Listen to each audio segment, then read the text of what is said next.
Good afternoon, Idaho Hymns members. Welcome to today's webinar. It is my great pleasure to introduce the brilliant Shannon McGuire.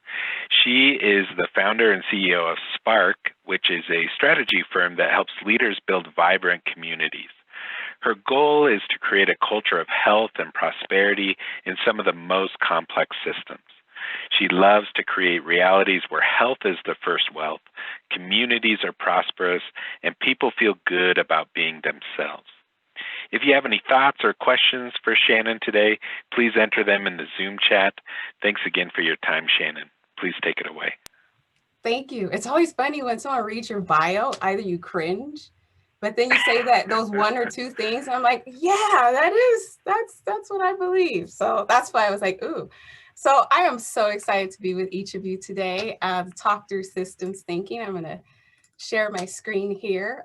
Throughout this, I'll be riffing, which means that I am totally organic. I go where the energy takes me because I am super intuitive to the moment, whatever the hell that means. We'll figure it out together. So I'm going to open up with a picture. It's kind of blurred. Sorry.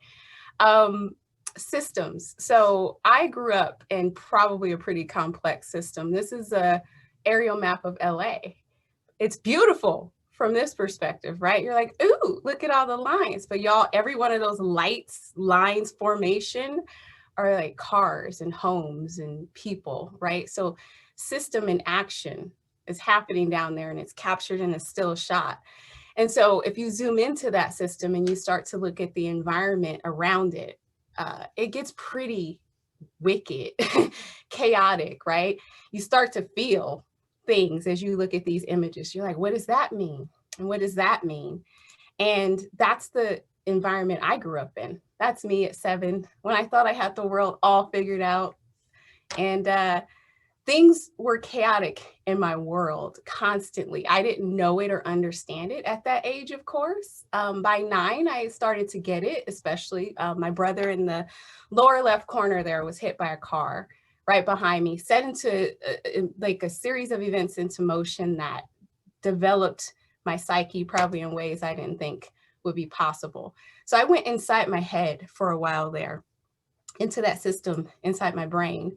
And it's interesting to fast forward 30 years later, roughly, and to think about what I do. So I get to work on healthy communities here in Idaho. What does that mean? And how do we help foster environments where kiddos, especially for me, that's my heart, but kiddos and our future generations have a place to live where they can grow up and do the things that they dream about. When they're 7 and they're like, I'm going to go change the world. Like, how do we help them do that? The environment matters and systems matter, right? There's all kinds of systems everywhere.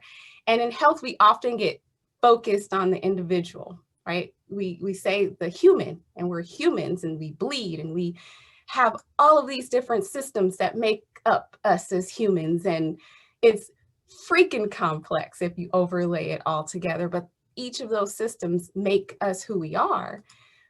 But there's a deeper system that we tackle. It's our feelings. How are we? How do we feel? What are our emotions? That's a big driving force. And I don't know if they've even figured out how to name this system and adding that on to the human experience. But when I think about it, I think about the seed of our non-physicalness, which is like your soul, your spirit, your consciousness. What if you're scientific or religious and woo-woo, I think we can all agree that there's something beyond this physical form that is puppeteering the movement, right? And we hope that it's us. So that's incredibly important as we think about systems, because people are in systems and people are systems. And when we think about health, it's freaking complex. There's so many layers to health. What do we even mean by health? And wickedness of health, even wicked problems, things that are nearly feeling impossible to solve because they have so many intertwining factors. They cause burden, right? And we see that in health care and what that means. And so systems are complex. And when we think about what a system is and what a system means, it's like these things, right? Things. And how do we define things? We all define things differently, but whether it's galactic and it's from the universe or down to the tiniest grain of sand, a system helped produce that thing. And when you zoom way out, which I love John's background there, you zoom way out, you get this galactic view of a system. But if you zoom way in to that same grain of sand, you see the correlation there. And humans are involved at every aspect of that system, and that matters.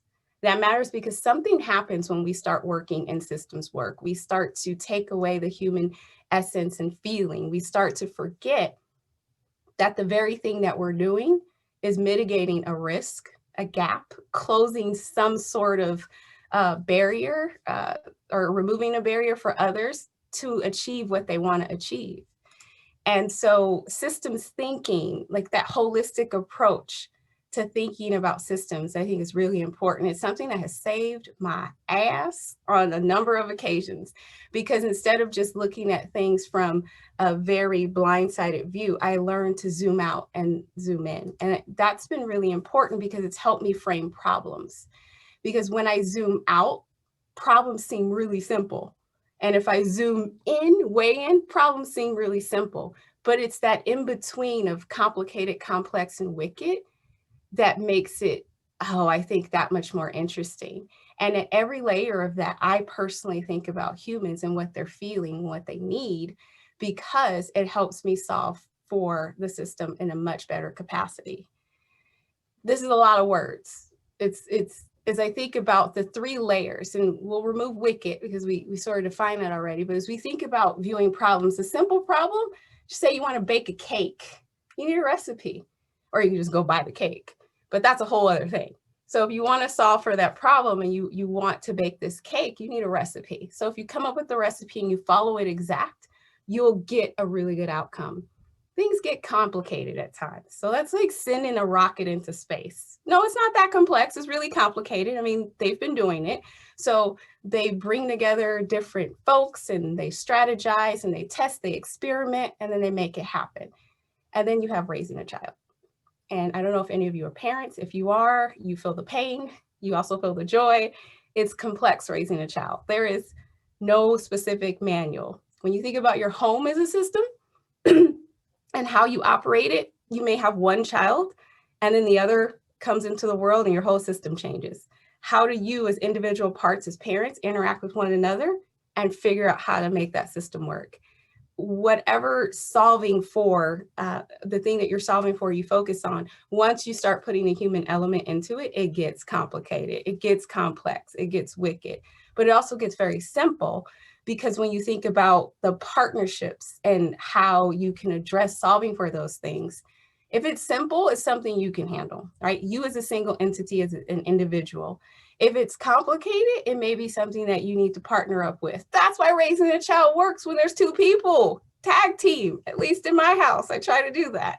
And then when you get to those complex levels of problems, it takes collaboration, more than two, coming together to bring those minds to the table to think about solutions.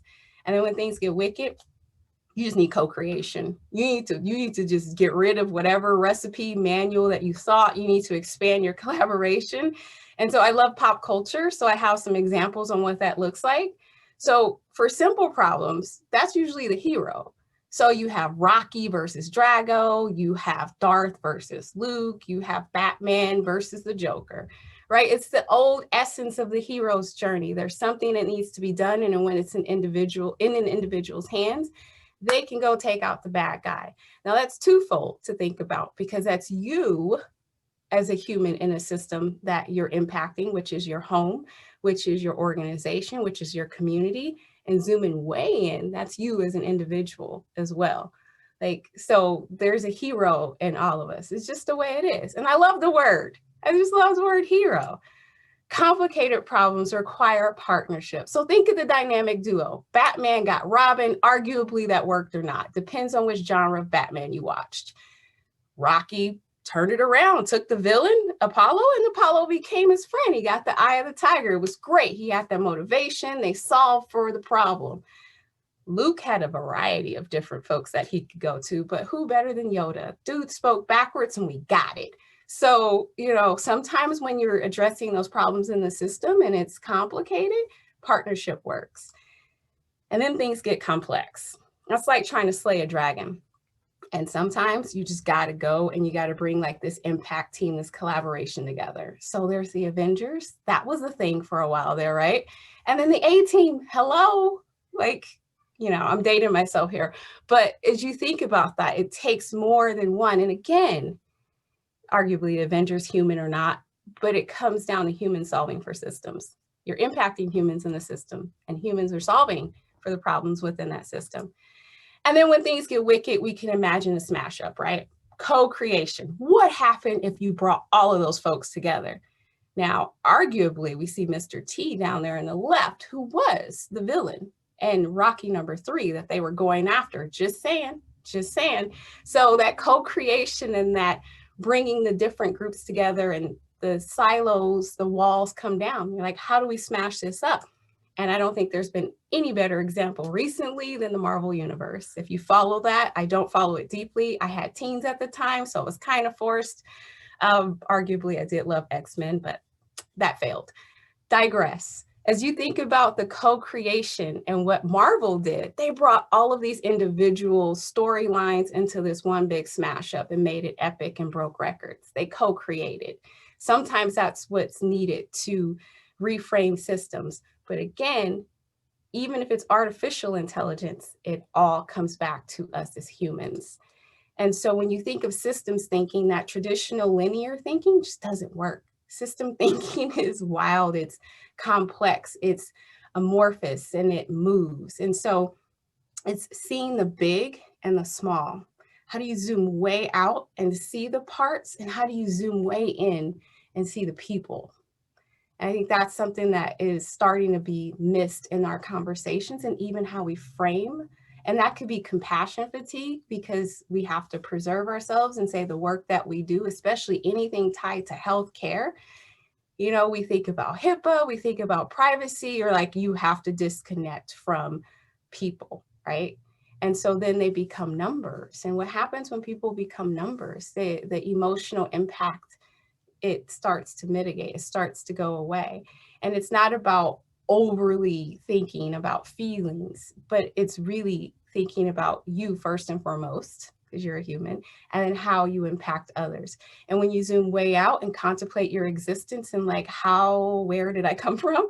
Or whether you zoom way in and go, wow, genetics and biology is wild because I am half of my parents. Now, if that didn't like sober you up, I don't know what will. But if you think about the way that systems work and interplay to produce those goals, it's actually very fascinating. And so as systems thinkers, I love this slide. I totally ripped it off of Google, and I don't know who to attribute it to because they didn't attribute it to anyone. So this isn't mine, but I love the framing of this because as a systems thinker, we move from seeing the disconnect. So imagine the stars, and I'll keep using John's background there. So individual stars, it's about the constellation when it comes to thinking in systems. It's good to see the individual stars, but how do they interconnect? When we think about linear pathways and a start and a finish, that's okay. But as a systems thinker, it's our job to start to say, what is the cycle? What's the circle? Nature gives us this with our seasons. We know what to expect. We can plan our food system very well because we see the circular patterns and we can follow that.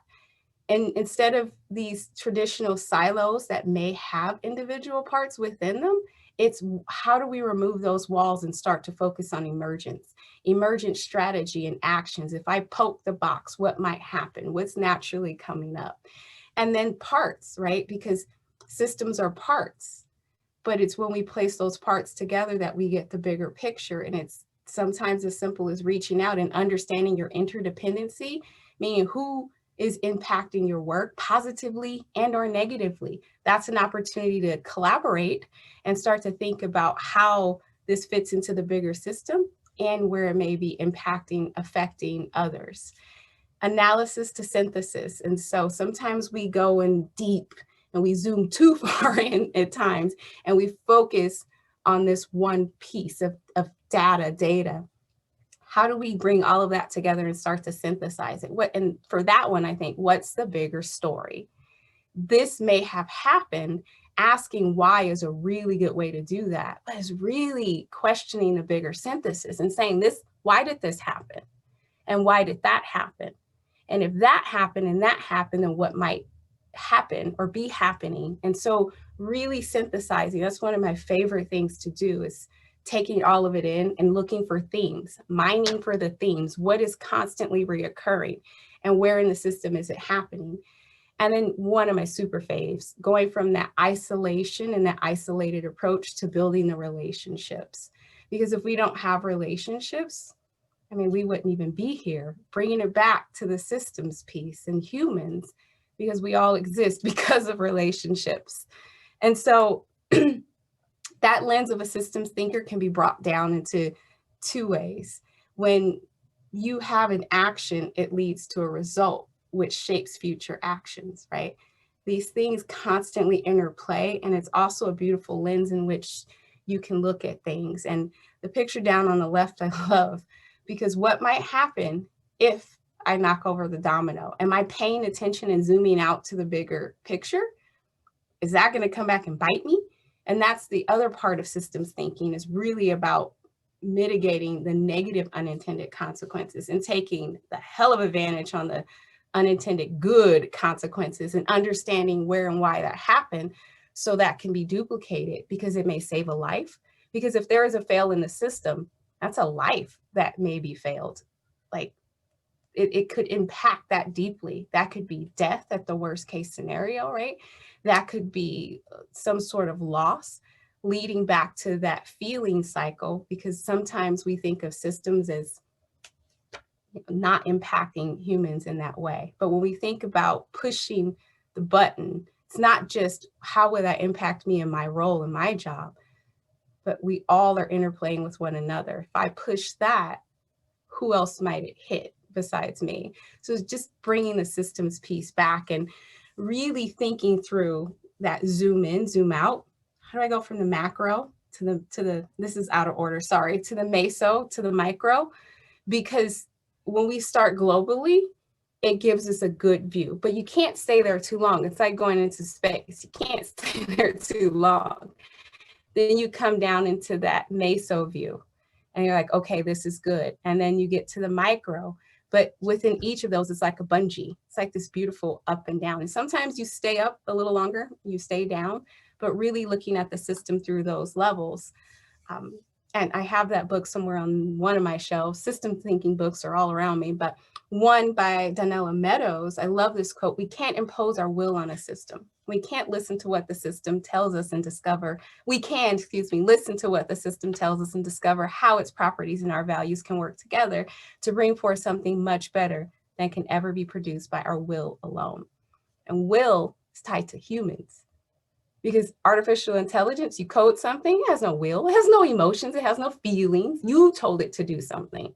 That's the other part of this that I think is very, very important to consider when we think about building systems, maintaining systems, guiding systems, solving for problems in the system. There's always a human element, and there's always a level of power and influence on that system. Programming AI, responding to a call, automating whatever. It started with the will of an individual. And is there a good collective will of all? Because that's how we'll change and make the changes that are necessary. So maybe health one day won't be as wicked. It'll just be complex. I think it's going to work. So I have a little video that I like to show. Cats in Borneo is what it's typically called. I'm going to stop and reshare actually, because I don't think I made sure to share sound. So this video frames up systems thinking in a really cool way. If you've seen it, I hope you haven't seen it in a while and it's going to be good. And if you have seen it recently, I hope it's still good. And if you haven't seen it, let it be good. So I'm going to press play on this one.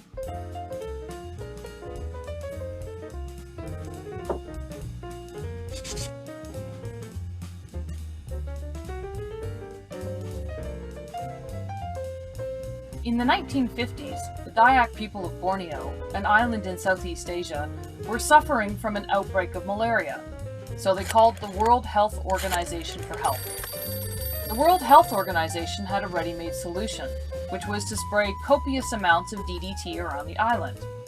With the application of DDT, the mosquitoes that carried the malaria were knocked down, and so was the malaria. There were some interesting side effects, though. The first was that the roofs of people's houses began to collapse on their heads. Turns out the DDT not only killed off the malaria-carrying mosquitoes, but it also killed a species of parasitic wasps that had controlled a population of thatch-eating caterpillars. Thatch being what the roofs of the Dayak people's homes were made from. Without the wasps, the caterpillars multiplied and flourished and began munching their way through the villagers' roofs. That was just the beginning. The DDT affected a lot of the island's other insects, which were eaten by the resident population of small lizards called geckos. The biological half-life of DDT is around 8 years, so animals like geckos do not metabolize it very fast. It stays in their system for a long time. Over time, the geckos began to accumulate pretty high levels of DDT, and while they tolerated the DDT fairly well, the island's resident cats, which dined on the geckos, did not. The cats ate the geckos, and the DDT contained in the geckos killed the cats. With the cats gone, the island's population of rats came out to play. We all know what happens when rats multiply and flourish. Pretty soon the Dayak people were back on the phone to the World Health Organization, only this time it wasn't malaria that was the problem. It was the plague and the destruction of their grain stores, both of which were caused by the overpopulation of rats. This time, though, the World Health Organization didn't have a ready-made solution and had to invent one. What did they do? They decided to parachute live cats into Borneo. Operation Cat Drop occurred courtesy of the Royal Air Force and eventually stabilized the situation.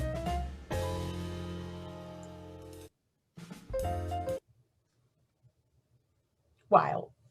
Wild. Now, obviously, that didn't happen overnight. It took some time, but like just thinking about that and the impacts of one decision, the unintended consequences that come from that. Now, this one focused a lot on the negative. I'm sure there were some positive, but hopefully you get the gist and the point of our actions and what we do and what we decide always have impact in the system somewhere, some way, somehow. And oftentimes we don't find out about it until someone tells us, going back to that human. And so remembering to focus on the human, to listen to the human, super important, because to kind of zoom back out, like at the middle, beginning, and end of the day, this is all that we know. This is what exists, right? We know things because people have told us, we believe them, we experience them. And when it comes to the system and the complex nature of the universe, our galaxy that we live in here, it starts to frame things. And you're like, what do we really know? What do we really know and what's true? We live on this tiny little pebble floating through all of that, right? This earth. And within this earth, we live on a continent. And within that continent, we live in this country. And within the country, for those of us here, we live in a state. And within that state, you live in like a county, you live in a city, you live in a neighborhood. And within that neighborhood, there's families. And within those families, there's individuals. That was like the biggest to smallest system, besides going into that human and thinking about the human system that's there. And that's important because how we feel is super important. It drives our actions. It drives our interaction and reaction to the system. And so as you think about whatever system you're in, I've probably said that word 20,000 times in the last 20 minutes, but you are a system. You're a living system. You live within a system. You work within a system, and you have impact on that system, and that system has impact upon you.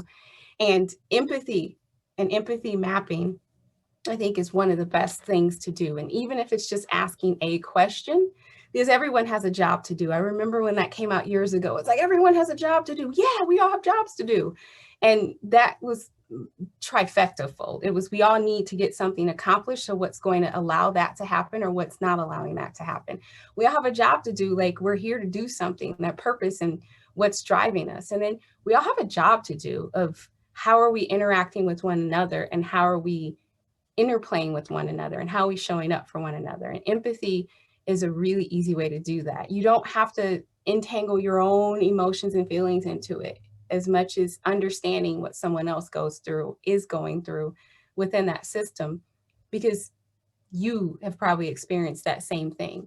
So it's an incredible, easy way to think through things and turning on that empathy, because all of the interconnected pieces, I don't care how complex it gets, a human was involved some way, one way or another.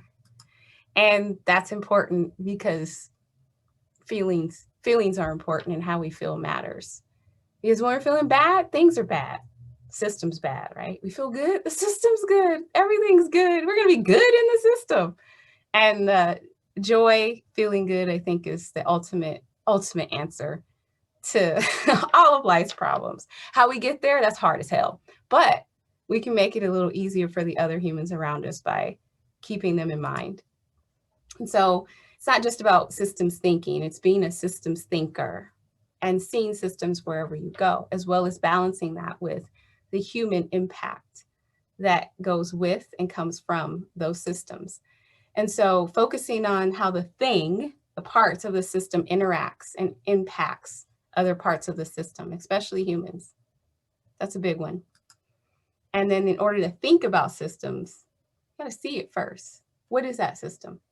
Even if it's wrong, you might see a piece, but systematize it.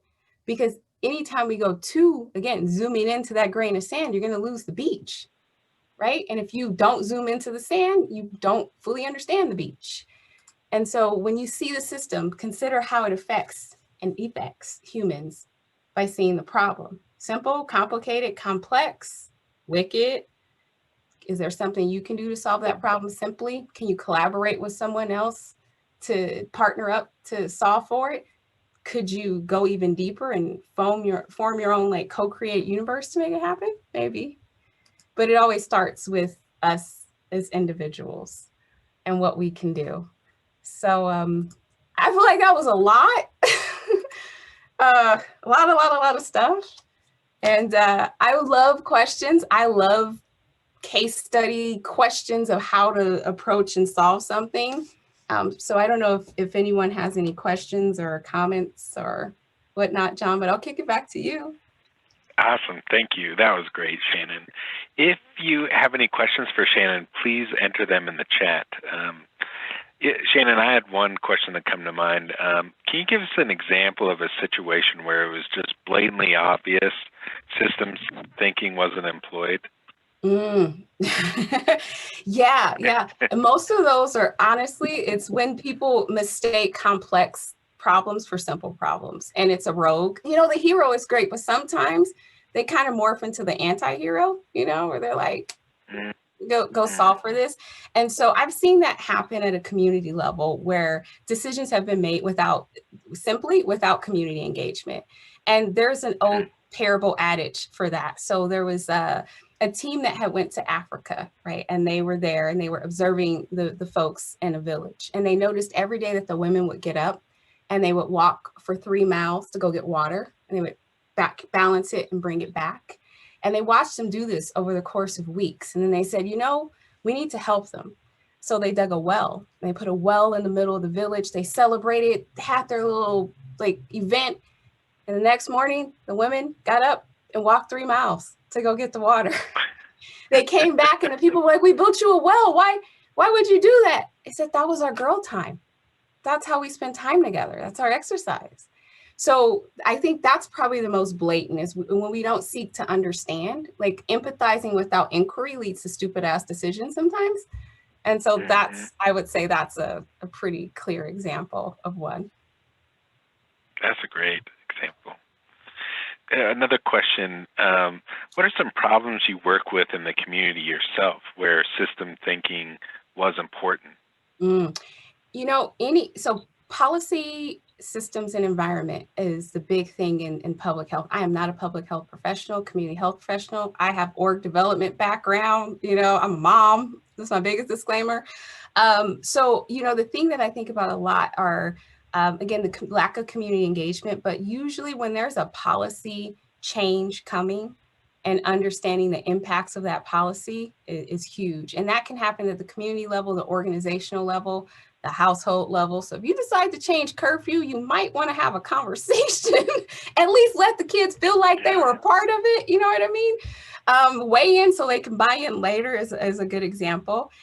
In any improvement to the environment, physical environment, anytime that change is coming, change is hard. That change challenges people, and change is built into the word challenge, right? And so anytime that there's a decision being made, and if it's happening in a siloed organization, even within that organization, was it interdepartment communication? And if that happened, if that entity talked to the other entities that impact that system, and if they did that they talk to the affected users of that system and at least understand.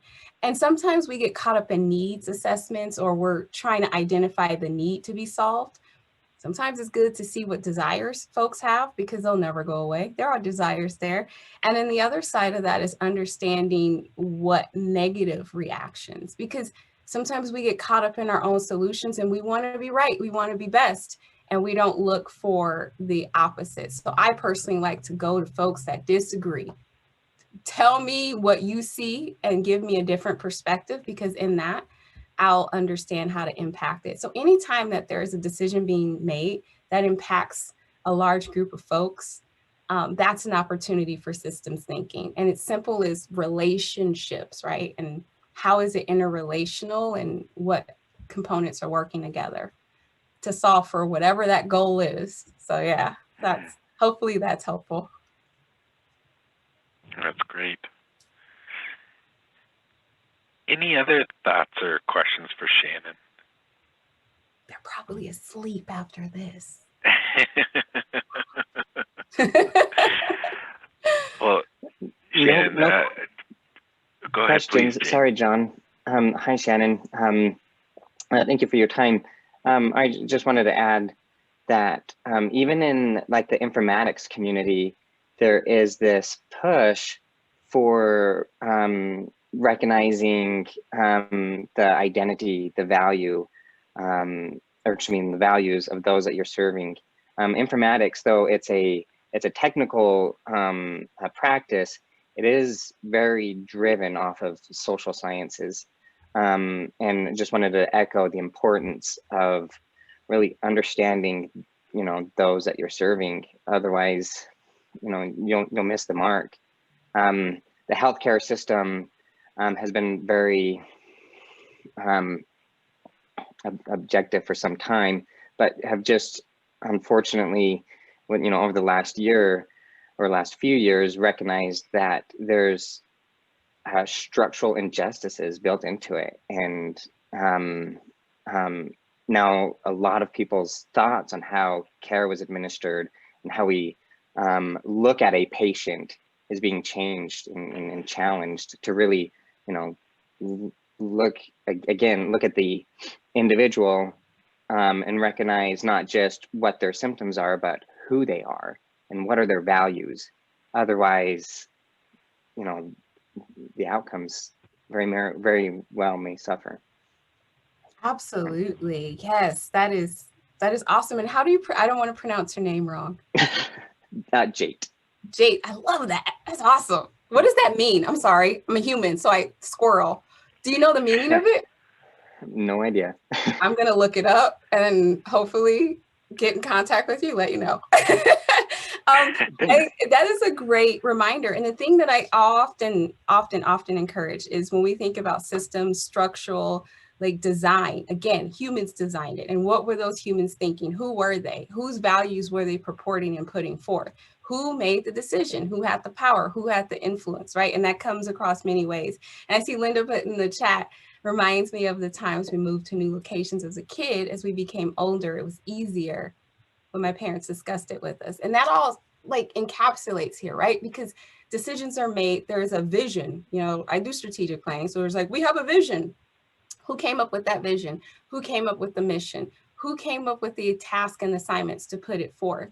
And oftentimes when we see the inequities or we see the things that come out negatively, it all started somewhere up with some human. And which human are we serving and focused on? Which human group? Is it the designers that, you know, it's the social science piece, the ethics of technology, man, like I couldn't do what y'all do because my brain just isn't wired that way. But when I think about the ethics behind the design, is it to move the user to the behavior that is determined, desired based on that group, or what's best for the group, and who determines what's best? That's why it's so wicked, right? And so when it's simple as moving a house, that's not even that simple. Moving locations, you're like, where do we live? Well, my kids want to stay near their friends, but they can't. So the parents have power. But having that conversation with your kiddo, even if they don't understand, like starts to norm them around the change, which coming full circle, any change in the system or any impact in that system that's negatively felt has its roots in some human group somewhere that came up with some rules on what was important to do. So I can riff on that all day. I'll shut up. Love questions. More questions.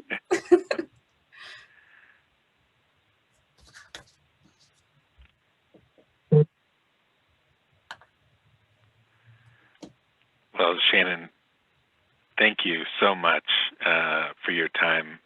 You've given us a lot to chew on.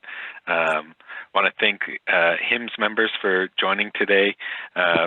Reminder, the next webinar will be February 3rd. And I hope you all have a great afternoon. Thanks again for your time. Thank you.